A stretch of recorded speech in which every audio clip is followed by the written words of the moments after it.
دحين مالت قدم سيطان حمد الله يغيرو لغزا ننبره فقاداي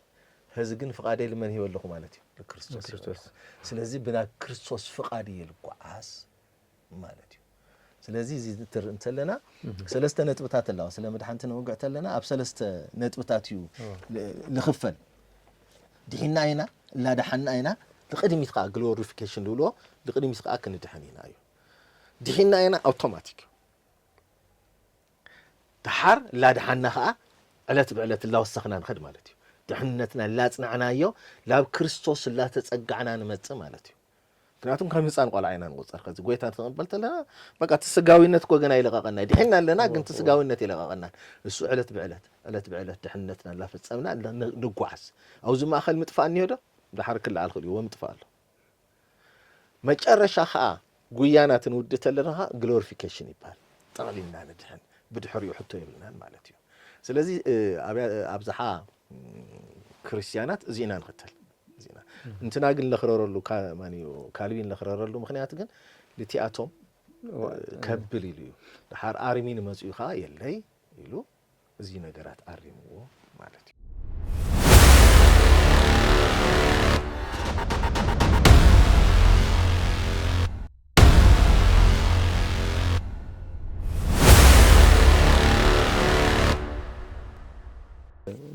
ተኸታተልትና በዚ መደብዚ ጽቡቕ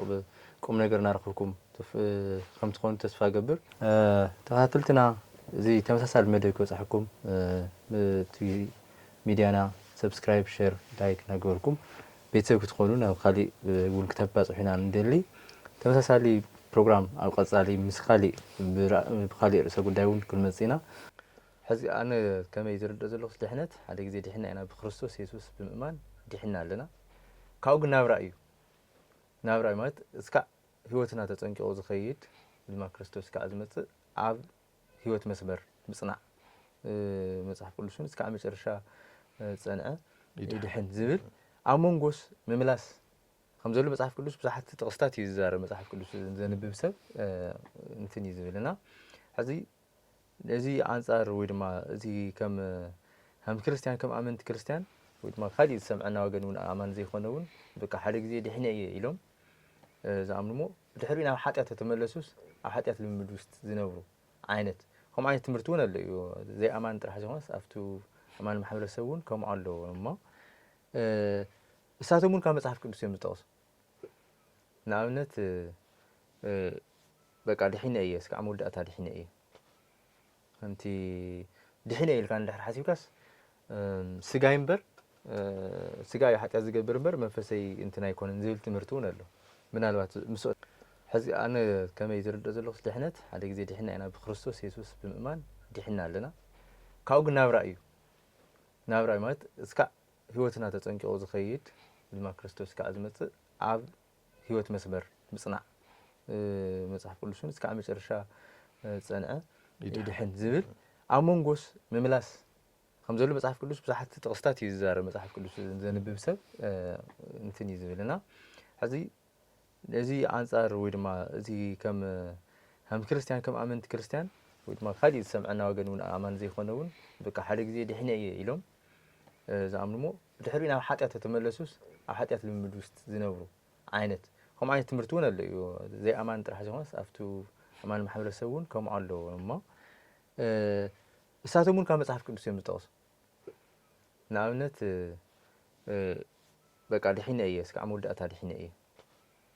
ከምቲ ድሕነ ኢልካ እንድሕር ሓሲብካስ ስጋይ እምበር ስጋይ ሓጢያት ዝገብር እምበር መንፈሰይ እንትን ኣይኮነን ዝብል ትምህርቲ እውን ኣሎ ምናልባት ምስኦ ተሓይዝካ ትብለና ነገር ታሃለ ኣብ ቆሮንጦስ ተጽሕፈሎም ተሎ ሐዋርያ ጳውሎስ ለቆሮንጦስ ሰባት በብዙሕ ቆሮንጦስ ቤተክርስቲያን ብዙሕ ናይ እግዚአብሔር ጸጋ ልፈሰሰላ ቤተክርስቲያን እንዱ ኸዓ ናቡን ነው እስካል ሙዕረኸ ሓጢያት ነው ድሓር ተጽሕፈሎም ተሎ ታይልዎ ደው ዝበለ ዝመስሎ ከይወድቕ ይጠንቀቕ ለትናቡ ሰበይቲ ድሓር ተመሪጽ ኮይኑ ማለት እዩ ለትናቡ ሰበይቲ ተመርዐኮ ኣባርዎ ይኮይኑ ከርቸርች ተባሩ ኣብ ኻላይ ቆሮንጦስ ኻን ንስሓ ስለላኣተው እስቱ ሰብኣይ ንስሓ ስለላኣተው ኸዓ ይመጽሉ زوم هذا الشعب حنا إنا الهلو سوات عمل الألوه إخبار حتى بس جبرنا وصرس لا سل زل هذا اللي يكون علي أيبلي مصحف كل سنة أبيوت مصحف هذا الشيء خات تصحف حنش خات السرس أميلو المصحف كل سنة تمالت يزي تقولنا انكفات بس حكيت انكفات مسقات أمنا وصري بتفراري ما نهي وتدخل ترى حلفنا وصري إخبار لا سر زل ما يخدي أيبلي مصحف نان الساعة أدلي منفس قدس لا مسي يوصلنا توم دحين أنا لزلالم لولو سبات حدا للعلو رميت عنتو نخيل بالخو مالته زمرت أما خبرهم زخبرهم قال لا ولا القدس قال مالتي السوس الإسرائيل أنا مولو ولكن لو كرسنا هم تساتهم لولو أنا مرتسمو هم تعنتو لورخو إخبار لسبات يمرت لكريستوس راح يمارسوا بودس لبلن خلت شعي تناجير وزكانس أفتي مقلات جوول بحالون لبيتروس ليوحنس اللي أقوم التجلس ولا مس إيش اللي ماني يمارسوا لكريستوس بك لخالي ما يمارس أقول تأتنا بمودنا جنت أخوينا هنا تمارسنا هنا تنوصت لنا خا مرجعنا بيلنا خيدنا هنا بعلنا هنا نأتول لنا بعلنا هنا نوصل لنا أيوه سلزي إخبار حتى أسمس جبرنا وصري لا سلزل لا دل زي خدي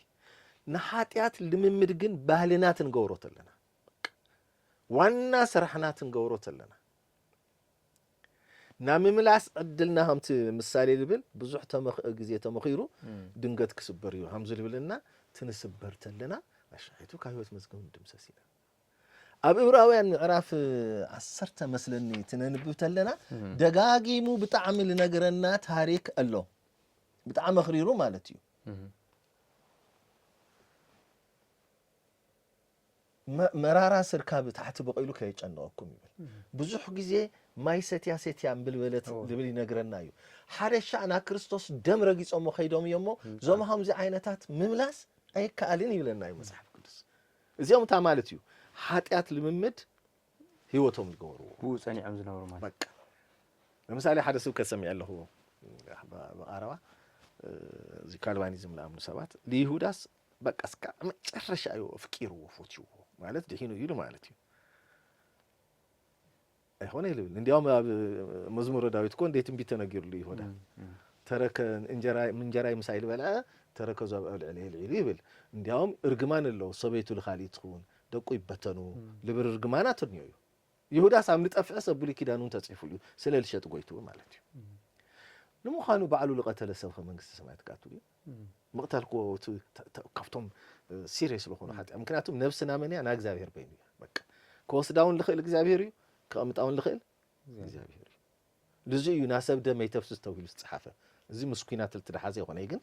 ناسب دم سويل خ بغفع مفساس مالتي اي تفسس لبل زي ممكناتهم تا نفسنا مني ما اغزابيريا ما فطاريا يا سلازي حدا سب اندحر تمريصو لزلالم تمريصو يقولوا والله بزي علي علم وسيخم كنت يقولوا يكرت ما يترو نا افتنا اسكع مጨረሻ ምጽራ سيريسيو اندحر ليدا حنا خلو الحطو ግን ገሃንም ድሕራቲ ኸተ ክርስቲያን ተልኻዮ መጀመሪያው ነው የተመረጸን ነይሩ እሺ ሰው ምምራጹ በምንታይ ይፈልጥማ تاي مفلت يمكن يتمرز نيرو يمبلخا انا اروت له سيريس لو كانوا كالوانستات اما فيسبوكم بتعامل تصحف اركيلو بتعامل بحاور هاي سكول تمهرنا اكستريم انتنيو ስለዚህ يتمرز نيرو يبلخا እንዲያው ما حدا ቦታ ተናገር ሰምዒ መጽሐፍ ጽሒፉ ትትቸተሎ ስለ አርማኒዝም ምንድነው ትንሽ መጽሐፍ ላይ አላስገባህ የሚለውሞ አርማኒዝም የስተት ትምህርት ነው ብዬ ስለማምን ነው ይልወም أفتين تربيه يوتيوب عتي خالت جنايو لا وكاتو خزيدلن سلازي ممرات أم خبم تارجتني ما خوينا سيقول تأتو وي منجس السمايات تأتو يوم ممرات أم الفلتو مالتيو متحف قدوس جن نامد حان معلتي لهم معنتي أيلون زي بس كان أين حاتيات نسرح لبل ناري ما مهرويو بمسارته سب منفسيو لبل دكتورينو من تعي لبل سب منفسيو نفس اللو أبسقاي حدر لبل ስለዚህ ስጋታዩ ኮንቴይነር እዩ ሱልኻ ማቀመጥዩ እግዚአብሔር ግን ነፍሲ መንፈስ ስጋዩ ፈጥዩ ማዕራፍ ልተሱ ኢና ነግን ማዕራፍ ሓደ ፍጥረት ተወድዩ ሐቂ ምዕራፍ 1 ዘፍጥረት ፍጥረት ልትወደሉ ምዕራፍ 2 እስከ ምዕራፍ 5 ዘፍጥረት ግን ናት ምዕራፍ 1 ልትጻፈ ኢንትሮዳክሽን እዩ መግቢያ እዩ ናዩ መብራህሪ ካ ፕሬዘንቴሽን ረኽቦ ካብ ምዕራፍ 2 ዘፍጥረት እስከ ምዕራፍ 5 እዩ ሰው እኮ ትፍጠር ተሉ እግዚአብሔር አምላክ ጭቃው ኮይኑ ሃምዚ ገይሩ እፍ ትብሎም ተሎ ህያው ነፍስ ኮይኖም እቲ ወድን ሰበይትን ገይሩ ፈጢሮም ምዕራፍ 1 ዘፍጥረት ቁጥር 26 ምናምን መብራህሪኡ እዩ ስለዚህ ሰብ ካብ ጭቃ እዩ መጽኡ ስለዚህ ሰለስቲያን ቅድስናን ካለው አለው ሳቶም በዚህ ምክንያት መንፈሲና ይብሉ ናማን መንፈስ ዲዮም ታኾይኖም ሃምሉ በሩ ለበሩ አይረዳንን መንፈስ ካ አልሐምዱሊላህ ይልጓዝ ተጻፋኻ የሆነ ይርድኦይ መንፈስ እዩ ስለዚህ አጋንንት መንፈስ እዩ ለወደቀ መልአክ እዩ ቅዱሳን መላእክት አለው መንፈስ እዮም ሁሉም ዚኦም ትድለይ ተለው እዮም ልግለጹ አድላይ ተንተሎ ይግለጹ ሰብ ግን ሰብ እዩ ናያቶም ምሮ ኸይዱ ላበይ ልመጽእ አነ ንእሽተይ ክርስቶስ የላውሉ ይልመጽእ ነውሕ እዩ ናያቶም ለዓለም አምላክ እዮም ልገብሩ እንዲያም ሓደ ኃይሉ ልባል እንዲው ብዙሕ ጊዜ ልፍለጥ ታይል ብል ፍጥረት ኮክ ፈጥር ኸሊ አነ ወዳ አምላክ ስለልሆ ፈጥር ኸሊ አምላክ የባለይ ፈጥር ኸሊ ግን እግዚአብሔር ፈጢሩ ስለልወደውስ መፍጠር የለኝ ይል ያው መሸፈን ማለት እዩ ስለዚህ እዚ ኦፊሻሊ በየቴሌቪዥኑ ለዛረበው እዩ ስለዚህ እሳቶም ርሐቀት ለኸዲዮ ግን ተካልባኒዝም ወን ለስጋ ኃጢአት ስለልምቸ ተመሪጽ ኸአኻ ለዘለዓለሙን ተመሪጽ ኸአኻ ተቀሪሉ ለትል ስጋና ለኃጢአት በጣም ይልብቸ ህዝ ወጣቱ ለምንታይ ክተሎ ለደልሎ ተልኩም ስጋና ኃጢአት ይደልዩ ተባህሪና አለው አዳማው ባህሪን እዩ ስለዚህ ምቸዩ እላ ተረዳውም ይom እንዲያውም ለጠፉ ብዙሃት ጊዜ ስለልምቸ ማለት እዩ ስለልምቸ ነገር ግን መጽሐፍ ቅዱስ ግልጽ ገይሩ ነገርና የመዳን ቀን ዛሬ ነው ማለት በቃ ለማንቲያ ናምድሃን ማለት ማዚያ ለማንቲያ በቃ ናጋ ይሆነቲ ስለዚህ አንድ ህር ጎይታ ተቀበለ ድሂናለሁ አፍቶ ጉዕዞ ላ ተጓዓዝኩ ጸኒሐ ቅድስናይ አቤ ንኃጢአት ልምምድ አኽቢረ እንድሕር ኸይደግን ይስረስ ይወጽእ እሳቶም መስመን እዮም ነተሐዝዎ ሽልማት ይልቃሬ ካምበር የተስረዚ እዮም ሉሉ ካልቫኒስት ምስ ቀዳማይ ቆሮንጦስ ምዕራፍ 3 ሽልማታት አለው በሐዊ ፍተን ይልሞ እሱ ይልቃሬካ እዩ ይላል ኖ አይብልን ስለ ድህንነት ይወጋሉ እሱ ድሂኖም መንግስተ ሰማያት ስለላአተው ሰባት ይወጋሉ ለንሽተ ይድሐኑ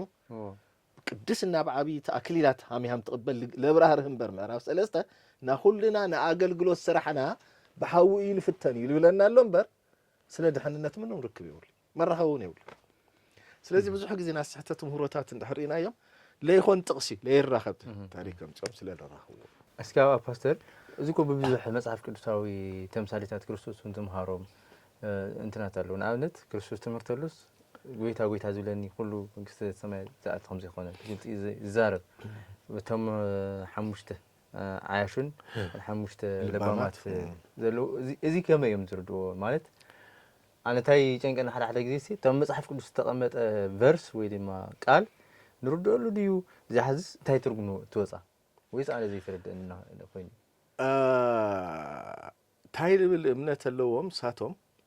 አብ እዚ ቶታል እንትን ልባሃል አለ ቶታል ዲፕሬቲቭ ሁለንተናዊ ምርካስ ማለት እዩ ሰብስ ሁለንተናዊ ስለለበለ ስለረኸሰ በዚህ ምክንያት ወዲኡ እዩ ጠፊኡ እዩ ለባዕሉ ምንም ክገብር አይኽእልይ ምክንያቱም ሰብ ለወንጌሉን ለሞተ እዩ ለወንጌል ሞተ እዩ ዕውር እዩ ደንቆሮ እዩ ሳቶም ልሉት ካልቫኒዝም ልብሎ ይጽይካለሁ አኔ ሆን ልበልኩ አፍቱ መጽሐፉ ለዛ ስለዚህ ለወደቀ ስለልሆነ ሰይጣናዊ ባህሪ ነው ወይሎም ይምላም ምናልባት ከዝል በልኻ የዘና 10 ደነጋግል ተምና 5 ዓሻታተን 5 ልባማት ለመሳሰላ ክርስቶስ ምጥፋውን ሃምሎ በግልጽ ለረእሉ ምሁሮታት እዩ ካዋክሊሊ ሳይኮነና ትሪፎም በሪ ተዓጽይዎም ምናምን ታምታ በቲአቶም ኻ በስምኻ ጋር እንተውጪና እንዲያውም ለደንግጸንል በስምኻ ተአምራት ሰሪሕና ለልቃለ ግን አይፈለጥኩምን እንዲያውም ተማሐረኛ በጣም ጽቡይ አይፈለጥኩምን ማለት መጀመሪያውንስ ምሳይ የነበርኩም እንትን ይኹም ቢዝነስ ይኹም ተሰርሑሉ ነይርኩም ተጸጋ ማለት አላውቃችሁም ይሆን ይሉሉ አላወቅኳችሁም ይተማሐረኛ ትግርኛ ኣይፈለጥኩኩም እዩ አላወቅኳችሁ ማለት መጀመሪያ ስነርኩም ዲኩም ሳይ አይነት እዩ ስለዚህ እሱታት ሳቶም ታምኑ ልቲ ከመጀመሪያው ላይ ተመረጸ ሰብ ልውሎ እዩ አይነት የም ሳቶም ላይ ተመረጸ ሰብ እዩ ነይሩ ስለዚህ ስለ ላይ ተመረጸ በቃ ለአቶም ይሉሎ ተን ሓሙሽተውን ስለ ላይ ተመረጸ አይን በርል ተዓጸወን ተጸውዕ ነይረን ይልኩ هو ግን ሱኢለን በዓለን ላፍት ክርስትና መጽየን ነበር ክርስቶስ ለአተንስ የተሰቀለለኒ ማለት እኮ ምክንያቱም ክርስቶስ ልትሰቀለ ልቶም ንመረጾምና መንግስተ ሰማያት ለእቶም ጥራዩ እሱ ታዩ ካው ለሕለው ታዩ ሓንቲ ሻዕ ጎይታ መቅባል ጥራዩ ላፍታ ምርጫ ላፍታ እግዚአብሔር በዘላለም አይንቱኑ ለመረጾ ባይዘው እዚ ለእግዚአብሔር ወንጀለኛ ያልገብር ታይ ወንጀለኛ ያልገብሮ እግዚአብሔርስ ገና ምንም ለይፈለጥና ለይተፈጠርና ለሃለናስ እስኻል ሲኦል እስኻል መንግስተ ሰማያት ገይሩስ መሪጹ እዮም ልውሎ ወሳቶም እግዚአብሔር ግን ጻድቅ አምላክ እስኪ ፓስተር አባ ከለኻ ማለት ኣብ መጽሐፍ ቅዱስ ታይ ዝብል ጥቅሰለ እዩ ቅዱስ ጳውሎስ ምስለኒ ተጻሕፈተለው ገሌና ንኽብር ይቕሓ ምስኡ ለተሓዙ ይኹን ገሌና ከዓ ንኸምዚ ዓይነት ኣቕሓ ወክላይ ወርደታ ፈጢሩና ምስቲ ዝብል ጸዋዖም አጽደቆም ዝደቆም ከዓ ዝብል ኣብ ሮሜ ወነሎና ምስ ተታሒዙ ዶ ይኾን ትምርቲ ዓውዲ ከብዛዕባ ስሉ ይዛረ ሮሜ ሾመንተ በስነ ስርዓቱ በጣም ልጥቀሙሉ ጠስ እዩ በጣም ማለት እዩ هو ተሕዙ ሮሜ ሾመንተ በጣም ልጥቀሙሉ እዩ እዛ ሃምታ አንቶልወልኮ ግን ሮሜ ሾመንተ ስዲለው ጋለ እዩ ሮሜ ሾመንተ ቁጥሪ እንደ ይነበረ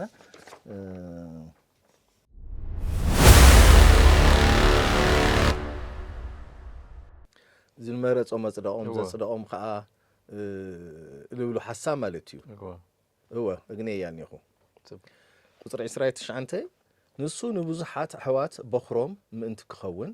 ነቶም ኣቐዲሙ ዝሓረዮም ንምስሊ ወዱ ክመስሉ ኣቐዲሙ መደቦም ነቶም ኣቐዲሙ ዝመደቦም ንኣቶም ከዓ ጸውዖም ነቶም ዝጸውዖም ድማ ኣጽደቆም ነቶም ዘጽደቆም ድማ ከዓ ኣኽበሮም ይሉ ኣሎ እዚ ምዕራፍ 8 በአጠቃላይ በተለይ 9 10 11 ተከተለها ሙሉ ለሙሉ ስለ እስራኤላውያን ይለውቃ ስለላንና ያውቃ ካውዚ ጀሚሩ እሱ ላነኸ ይልኸድ እሳቶም ብዙልዎ ንخدمو እሱ በخሮም ክኸውን ይሉሎ ማን ይኸዝ በخሪ ክርስቶስ ጽቦ እቲ በخሪ ተመሪጹ ማለት እዩ ስለዚህ ልቲ በخሪ ምስተመረጸ ነቶም አቀዲሙ ዝሓረዮም ንምስሉ ወዱ ከመስሉ አቀዲሙ መደቦም ልውሎ ለወዱ አሚሎም አውሽጥ ለአተው በሙሎም እስከ አመ ወዳታ እግዚአብሔር ታይ ቢሉዩ ናወዱ ምስል ከሕዙ ከዓ ወሲኑ እዩ እዚና ዘላለም ውሳኔ ክርስቶስ ክንመስል ኮይና ተጸውይና ነና ክርስቶስ ክንኾን ይኾነ ክርስቶስ ክንመስል እዩ ዕለት ናብራና ኢና ካላ መስልና ኸይና እስከ አመ ወዳታ ይንመስሊ ዳሕር ሰማይ መስኸድና ከዓ እንመስል ሙሉ ማለት እዩ 100% ሻይቱ ንመስል እዩ برك نخون يخونه سلازي لآتهم تايلو وسينو يلودو تمرستولو توم تحاريو مالت قويتا تقبلهم اسكا عمود أتال تقعزو مالتي قويهم تالقورو همتن عمشت زيتن ليتو ودان كلن كوتن أسرت دنقاقل كوترنا ايا كلن قويتا حلوانيران كلن ما سورو حيزانيان كلن دقاس يلوانيو ديفرنسن افتو ما سورو زيت لحازان لي حازاني ቅድስና ለሐለዋን ለሐለዋ ማለት እዩ ዋላ ድኻመሎ ድኺሙ ወኒ ናብ ጎይታ ምጽባይ ድኽም ይስልችቹ ይልወኒዩ ግን ምዘይተን ምቅድስና ምስይወተ ጎይታ አላ ተጸባይ አይን hamti ልግባ ከይጽልያ ኸላይ እዚ እንኸ መጥ ይለኒ ናብ ዓለም እንኸይደ ማጽዮ ትባል ተለ ግን እዚ ህይወተሎ ያ ልኩስ እዚ ግን የለ ስለዚህ ለሐረዮም ልብሎም ሎ ለማንዩ ተበልና ልቶም እስከ አመ ወዳታ ታይልሆኑ ጉዮም ልወዱኡ ታይከመስሉ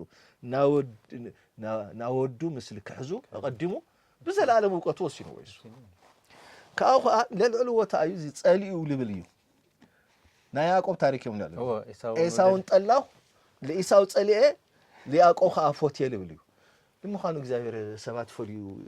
ይፎትድ ይጸልድ እዩ حمودي لولو مصحف قدس تطوس حمودي لولو مصحف قدس معات ነገር ከልዕል ኸይል ይኸዘውዚ هو زي ምጽላዕ ልባሃል ማለት እዩ ለምሳሌ ሉቃስ 14 ካብ 26 እስከ 27 ተኸድና ማንም አቡኡን ኑን اندحر لي صلاه لا يكون يخلي لمتى لنا نصلهم صلوا مصلا مالت ترجم السوديو يتوانا حتى السوديو قالوا خا زسم ماتيوس 10 تدخلنا كاف 30 شعاتن كا 30 شبوتن ابون انهم كابا يلق زفوتي لا يكون يغبون ريخو زسمين ክርስቶስ ተናገረኝ ሉቃስ ለጻፈውን ማቴዎስ ለጻፈውን ማለት ነው ስለዚህ ምጽላ ማለት እዩ ካባ ያብሊጹ ልፎቲዮ ማለት ነው ስለዚህ ለያዕቆብ ባይዘው ስለ እስራኤላውያን ይስለውቃል ከመጻይ ግን ለያዕቆብ ፎቲየ ትውልተሎ ካብ ኤሳው ለዓሊ ታገረዮ መሪጸዮ ማለት ነው ለምሳሌ ያዕቆብ ባሉት መጻና ለያይ ጸላኔ ይሉ እንደ ወለድ ዲሎ ወለደላ ሸዋታ ወለድ ኮ ወለደላ ምስታጓል ዲና ማለት ነው ለራሄል ኻይፎት ያኔ ይሉ ስለዚህ ሊያ ቅድሚያ የብላና በያዕቆብ ቅድሚያ ለማን ለራሄል ይሉልናል ቅድሚያ መሃብ ማለት ምጽላ ማለት እዚው ጸልዩ ይሉ እንትን ልትጠቀመሉ ቃላት በሙሉስ እሱ ይነግረናል ስለዚህ እዚ ጸልዩ ከባይል ቀብሊጹ አቡ እንዩ እንተሐል ላይ ጸልዩ ይሉልናል ስለ ስጋዊ ጽልይ ሆነ ይለውቃሉ ከባይል አብሊጽኻ ስለሙፍታይ ስለመዋል በخلاي ደረጃ ቅድሚያ መሃብን ለመሃብ ይለውቃናል ህዚ አውዚ ስለ ያዕቆብን ኤሳውን ታዩ ልናገርሎ መጽሐፍ ቅዱስ ትበልና ክርስቶስ ለመጸሉ ዘርኢ ካብ ኤሳው ይልቅ ልክ ለያዕቆብ በሪጽ ይሉሎ እግዚአብሔር ስለ ክርስቶስ አመጻጻ ይለውቃሉ ስለ ኤሳው ይሆን ይለውቃሉ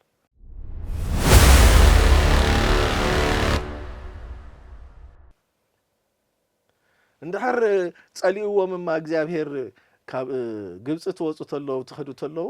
ና ኤሳው መሬት ይሞ ከይተዋጋ ይልወዶ ለሙሴ ይወሎን እግዚአብሔር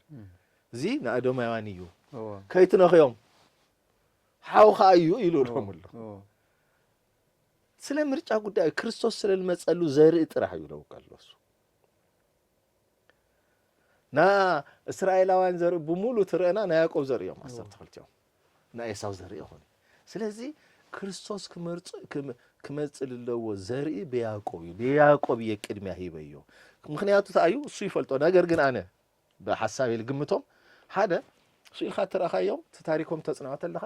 ኤሳው ብኩርናታ ተገብረለ ይልሰዩ ጊዜያዊና ኻውዱ ነገር ይልደል በኹር ማለት አምዝና አድና ከመስለካ እስራኤላውያን በኹር ሁሉ ነገር ይልወርስ ለይወርሶ ነገር የለን تخالي ده حارن نشتي يقنصبጫብ ይልበጽሖ تزي لك عند خرخون دق يسوفي አቀው ተምርኦም ተሎ بتخክለ ቅሪዎም ግን የማና አይዶፍት ንሽተ ገይርዋ ምናሴ አብ ማንዩ ኤፍሬም ገይርዋ ጸጋማ ምናሴ ኮይ በخري ጸጋማ አይዱ ኻው ዝገብር ደሐር ዮሴፍ ጨኒእዎ አባቴ ትልቁ እኮ ይሄኛው ነው እጅህን እዚ ላይ አድር እዚ እኮ ይተዓቢ ይተኻው ዝግበር ይልዎ ይፈልጥ ይያለ ቅድሚያና ማብ ጉዳዩ ና ክርስቶስ ዘርቡ ሙሉ ለመጸቡ እዩ ና ክርስቶስ ዘር ኸዝ ለምሳሌ በሮቤል ከመጽ ነይሮ በክርስቶያ ግን እሱ ኸአ ናቡ ሰበይቲ ነበረት ምሳደቂሱ አርኪስዎ ማለት እዩ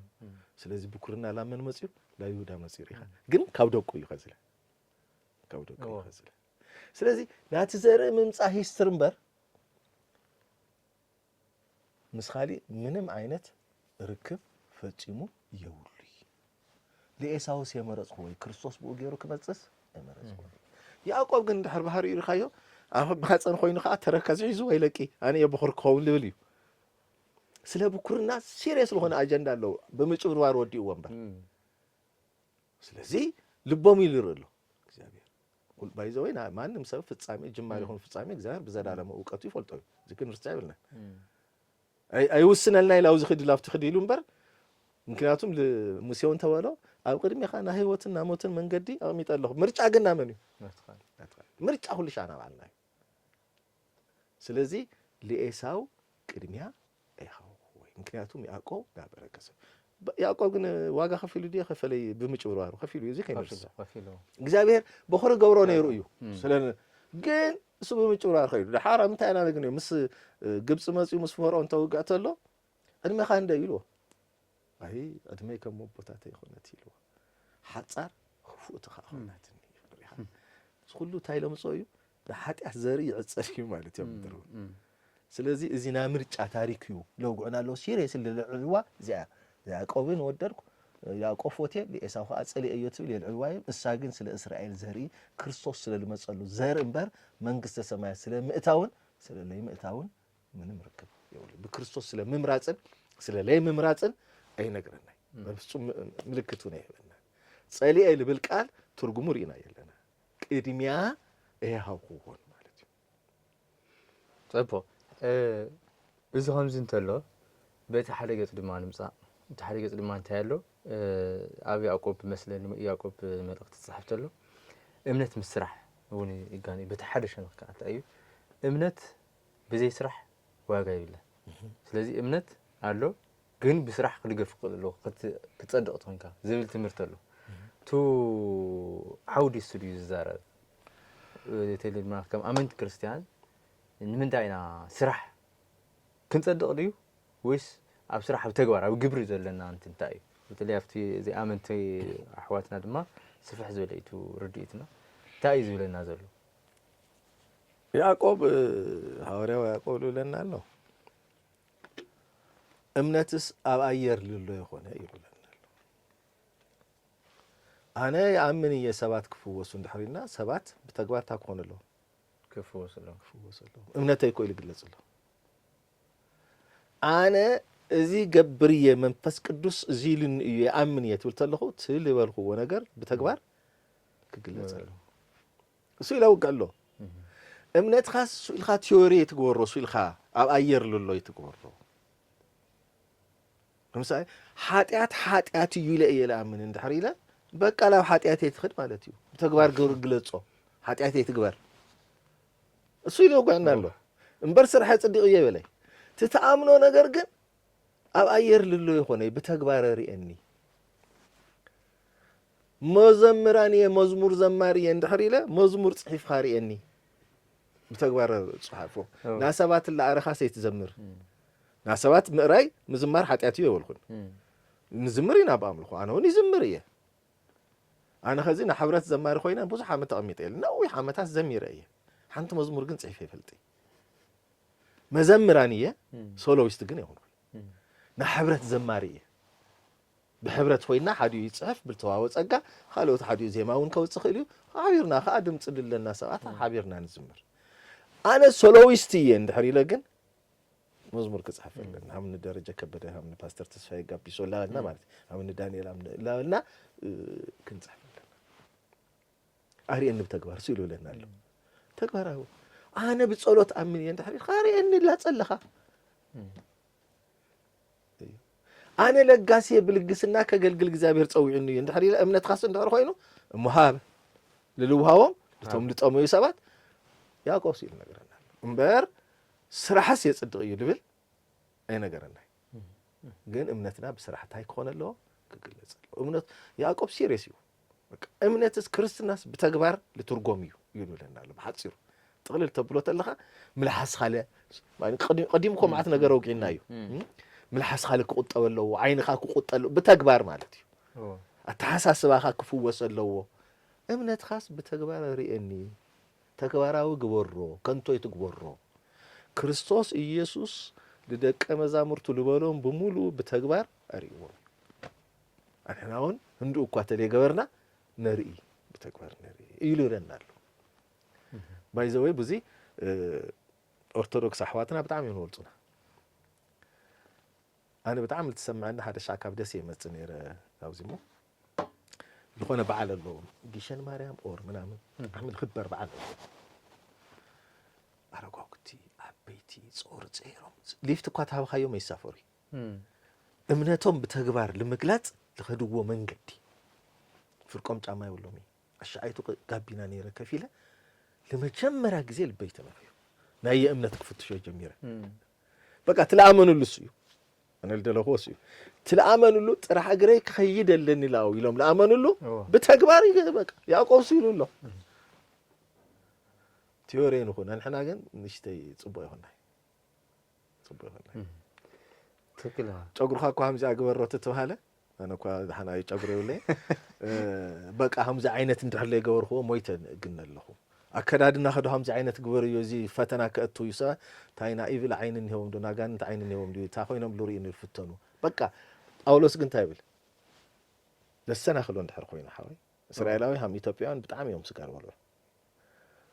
فوتيو سجاي يكلو ندحر حاوي للسنة خلو خوينا تمثلي الخونا سجا قص كحكوي متى سولا منقست سماعت لم يتفصله السوي بتجوار يقولوا لنا ياكو እምነትኻ ብጽድቅ ተርእተለኻ ታማለት ትወልና ላፍታ አንተ ልበልና የቆሮንቶስ ይናል መጽ ተሰለስተ ምዕራፍ ሰለስተ ለሎ ሽልማታት እምነትኻ እኮ በተግባር ተርእተለኻ ንዓወት አክሊል አሎ ና ህይወት አክሊል አሎ ና ጽድቅ አክሊል አሎ ጽድቅ እንደሐር ላይ ሰራኻ ና ጽድቅ አክሊል ይባል የለ ዓወት ማለትኻ ከምቱ ጳውሎስ ና ዓወት አክሊል ህልወኒ ይደኾነ ይበለ ምምታይ ስለልተጋደለ ወንጌል ክሰብኽ ስለዚህ እምነቱ ወንጌል ስለምስባኽ እምነቱ بتكبار يريو مسنبساون لا تقالسه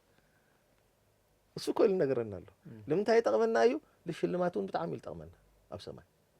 ተንሐሙሽ ታክሊ ስለዚህ እምነትኻ በተግባር ማለት ፕራክቲካል ኹንሞ ሓደ ሰባት ምሳሌ ኾንኻ ተድሕንልኻ ህይወትኻ ላይ ለመስከርኻ ጎይታ ይድሕኒ ለይበልኻ ብትትነብሮ ነብራታት ላረዩ ግን ዋይ እምነት እስከሙ እዩ እንበር ይብሉ ማለት እዩ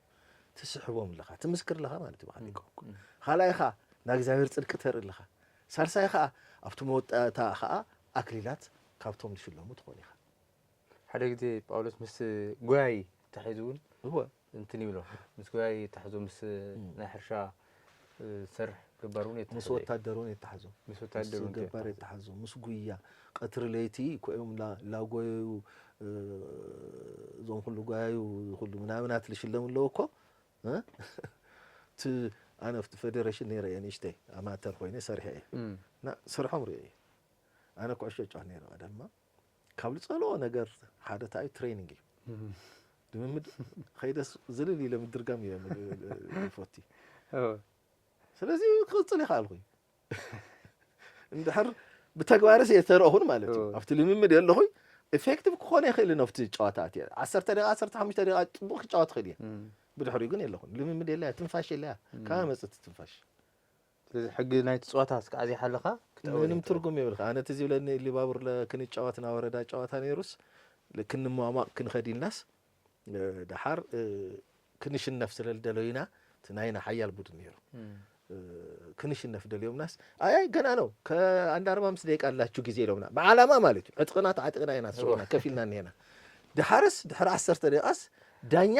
ፊረቢሉ ማኸላትዩ በፎርፌት ጻራ دحراتنا بقولي بقى منهم ليبلا كفتا أنت نورنا يا أتينا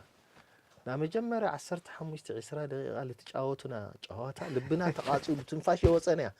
يتلمى منا يتما ما غناي سئلنا أنا زليل بقى متنفاس أوينا كلنا ولا توم لمدل اللهم مالتي دحرجن ياو مو خويل الناس سو دحر 20 دقيقة دام شد استلحرني ولا مسيرنا نعم تكن سعري نيرو لافتو وانت أكين قرروا ينيرو لمن تا هيوتنا كون ريالنا لمن تا أجانت مساعدين له من فسأول من ملك أنا خذ قدم ولا أخوينا يدل نيرا أجانت كوز هل كان يعيه نزل نيرنا بمعلت يصلينا يندحر لنا 3 جزء نصلينا تاميني ما منا صلوا ساعتنا تحنت جزء حدا ساعتها سلازي لممد مالت زيو كرستنا هيوتون زيو سلازي دحننتنا على تألت كن حلو جن مصحف قدس يمي بتليزا دولو هلا المسلو كيودع كاكو ينقرك قالو كوتن كيو مالتي عذر كتول تخليها تكير جن بسكند وشتيت المساسن نحاتيات لممد خاص بحريقه ايتقورو كاتون كريستوس سلطان لا يغورك الخد لا رحقك مجرشا طالين خاطوت مالتي اوتوماتيكالي كمزغ مسرزلا ግን አንተና ከነርስ አለ ይገባ ብዙ ጊዜ ይላል ይሱ ግን መንፈስ ቅዱስ ምትጽራፍ ማለት ሱኢት ኻስሕቲ ልካል ተናገር ኸይተለ ሆነ ሆነ ይልካ በዓላማ በእቅድ ትገውሮ መንፈስ ቅዱስ ነገር እዛሳቶም ላይ ተፈለጠው ነው ተናገረው በአጋንንት እንትን በአጋንንት ኃይልስ ምናምን ይወጽለው ይለሞ ለደቀሰብ መጽራፍ መጻገም ይወል ይላል መጽራፍ ይለው መንፈስ ቅዱስ መጽራፍ ግን ይለው እዚ ሲሪየስ ይለው أنا حدا حاو كلي بلا كان يستوصي قدم نقريت فولتون خذ بسقى هيوت يلا هم جيرو ተጻሪፉ መጽኡ መጽሐፍ ቅዱስ የምህረናዩ የምህረናዩ ይመሳሰሉ ቀደም ስሳታት ይረውቀለሁ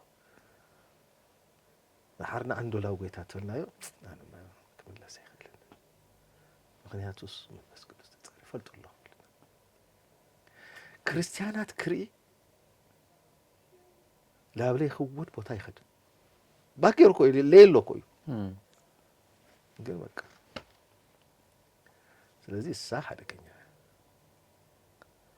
ተፈረሰ ግን ለምምት ተቀውሮታለህ ስለዚህ እሳቱም ታምኑ ሙገራይና አይደሐናይ አራድሕና አይና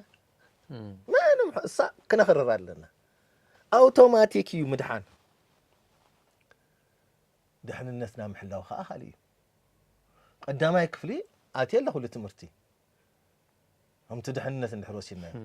قلنا خلاص كفل كحلف جن تانا قدامي كفل مهورتي تقبر لنا بتأكل أصلي أكو نحلي أوائل دقنو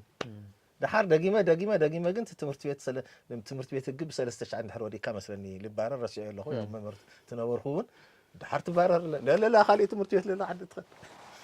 السوم على تي بهاري خات جورت الله خاجن تسرسي